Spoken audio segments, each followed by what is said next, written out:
ଆଜିର ପ୍ରସଙ୍ଗ ବୈଶ୍ୱିକ ଆହ୍ୱାନର ମୁକାବିଲା ପାଇଁ ପ୍ରଧାନମନ୍ତ୍ରୀଙ୍କ ଆହ୍ୱାନ। ଆଲେଖ୍ୟ ଆଞ୍ଚଳିକ ସମ୍ବାଦ ବିଭାଗ। ଉପସ୍ଥାପନାରେ ମୁଁ ଜିତେନ୍ଦ୍ର କୁମାର ନାୟକ। ସାମ୍ପ୍ରତିକ ବୈଶ୍ୱିକ ପରିସ୍ଥିତିରେ କେତେକ ଦେଶ ପକ୍ଷରୁ ସରକାରୀ ଖର୍ଚ୍ଚ ହ୍ରାସ କରିବା, ଯାତାୟାତକୁ ସୀମିତ ରଖିବା ଏବଂ ଶକ୍ତି ସଂରକ୍ଷଣକୁ ପ୍ରୋତ୍ସାହନ ପ୍ରଦାନ ଲକ୍ଷ୍ୟରେ ବିଭିନ୍ନ ପଦକ୍ଷେପ ଗ୍ରହଣ କରାଯାଉଛି। କେତେକ ରାଷ୍ଟ୍ର ଏ କ୍ଷେତ୍ରରେ ବାଧ୍ୟତାମୂଳକ ନିୟମ ଲାଗୁ କରିଛନ୍ତି। ସେହି ରାଷ୍ଟ୍ରଗୁଡ଼ିକ ତୈଳ ସଙ୍କଟର ମୁକାବିଲା ଲାଗି ଇନ୍ଧନର ଆବଶ୍ୟକତା ଅନୁଯାୟୀ ଉପଯୋଗ, ଯାତାୟାତ ଉପରେ ପ୍ରତିବନ୍ଧକ, ଇନ୍ଧନର ବ୍ୟବହାରର ନିର୍ଦ୍ଦିଷ୍ଟ ସୀମା ଆଦି ଲାଗୁ କରିଛନ୍ତି। ୟୁରୋପୀୟ ସଂଘ ସମେତ ପ୍ରାୟ 40ଟି ଦେଶ ଜରୁରୀକାଳୀନ ଇନ୍ଧନ ସଂରକ୍ଷଣ ପାଇଁ ପଦକ୍ଷେପ ଗ୍ରହଣ କରିଛନ୍ତି। 18ଟି ଦେଶ ପରିବହନ ହ୍ରାସର ରଣନୀତି ଅବଲମ୍ବନ କରିଛନ୍ତି।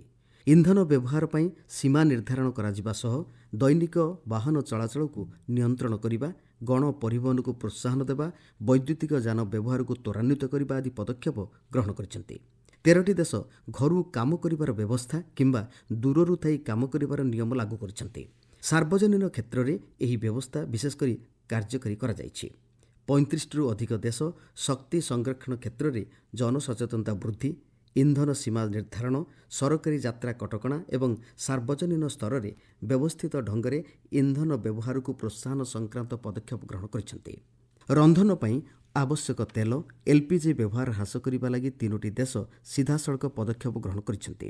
ଇନ୍ଧନର ଯୁକ୍ତିସଙ୍ଗତ ବ୍ୟବହାର, ଗ୍ୟାସ୍ ସିଲିଣ୍ଡରକୁ ଅର୍ଦ୍ଧେକ ପୂରଣ କରିବା ଏବଂ ବିକଳ୍ପ ଭାବେ ବୈଦ୍ୟୁତିକ ବା ପିଏମ୍ଜି ଇନ୍ଧନ ଉପଯୋଗ କରିବା ଲାଗି ବିଭିନ୍ନ ରାଷ୍ଟ୍ର ପକ୍ଷରୁ ସାର୍ବଜନୀନ ସ୍ତରରେ ପଦକ୍ଷେପ ନିଆଯାଇଛି।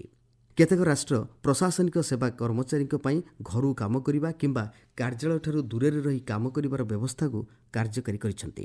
ଘରୋଇ କ୍ଷେତ୍ରଗୁଡ଼ିକ ପାଇଁ ଦୈନିକ କାର୍ଯ୍ୟାଳୟକୁ ନ ଆସିବାର ବ୍ୟବସ୍ଥାକୁ ପ୍ରୋତ୍ସାହନ ପ୍ରଦାନ କରାଯାଉଛି।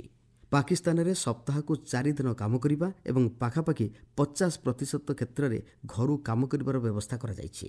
ଇଣ୍ଡୋନେସିଆରେ ପ୍ରତ୍ୟେକ ଶୁକ୍ରବାର ଘରେ ଥାଇ କାମ କରିବାର ନିୟମ ଲାଗୁ ହୋଇଛି।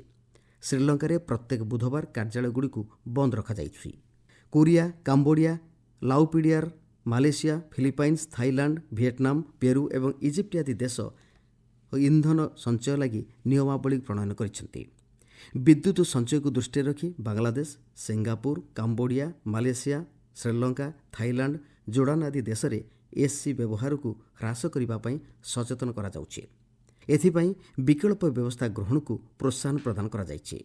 ପାକିସ୍ତାନରେ ବିଦେଶୀ ଯାତ୍ରାକୁ ସମ୍ପୂର୍ଣ୍ଣ ନିଷିଦ୍ଧ କରାଯାଇଥିବା ବେଳେ ଜୋର୍ଡାନରେ ଆକାଶ ଓ ସଡ଼କ ପଥରେ ସରକାରୀ ଗସ୍ତ ଓ ବିଦେଶ ଯାତ୍ରା ଉପରେ ପ୍ରତିବନ୍ଧକ ଲାଗୁ ହୋଇଛି। Egypt, Indonesia, Malaysia, Korea, Panama, Tanzania ଆଦି ଦେଶରେ ଅଡ୍ ଇଭିନ୍ ନମ୍ବର ଫର୍ମୁଲାରେ ଯାନବାହନ ବ୍ୟବହାର ସହ ଅନ୍ୟାନ୍ୟ ପରିବହନ ଭିତ୍ତିକ କଟକଣା ଲାଗୁ ହୋଇଛି। ଶ୍ରୀଲଙ୍କାରେ କ୍ୟୁଆର୍ କୋଡ୍ ଆଧାରିତ ଗାଡ଼ି ଚାଳନା ନିୟମ ଲାଗୁ କରାଯାଇଥିବା ବେଳେ ଇଣ୍ଡୋନେସିଆରେ ବାୟୋଡିଜେଲ ଏବଂ ବୈଦ୍ୟୁତିକ ଯାନବାହନ ବ୍ୟବହାରକୁ ପ୍ରୋତ୍ସାହନ ପ୍ରଦାନ କରାଯାଉଛି। ଅଷ୍ଟ୍ରେଲିଆ ସମେତ ବିଭିନ୍ନ ଦେଶରେ ବୈଦ୍ୟୁତିକ ଉପକରଣ ବ୍ୟବହାର ହ୍ରାସ ମାଧ୍ୟମରେ ଶକ୍ତି ସଞ୍ଚୟ ପାଇଁ ସାଧାରଣ ଜନତା, ବ୍ୟବସାୟ ପ୍ରତିଷ୍ଠାନ ଏବଂ କାର୍ଯ୍ୟାଳୟଗୁଡ଼ିକୁ ପରାମର୍ଶ ଦିଆଯାଇଛି। ନେଦରଲ୍ୟାଣ୍ଡସରେ ଜାତୀୟ ତୈଳ ସଙ୍କଟ ମୁକାବିଲା ଯୋଜନାର ପ୍ରଥମ ପର୍ଯ୍ୟାୟ ଆରମ୍ଭ କରାଯାଇଛି।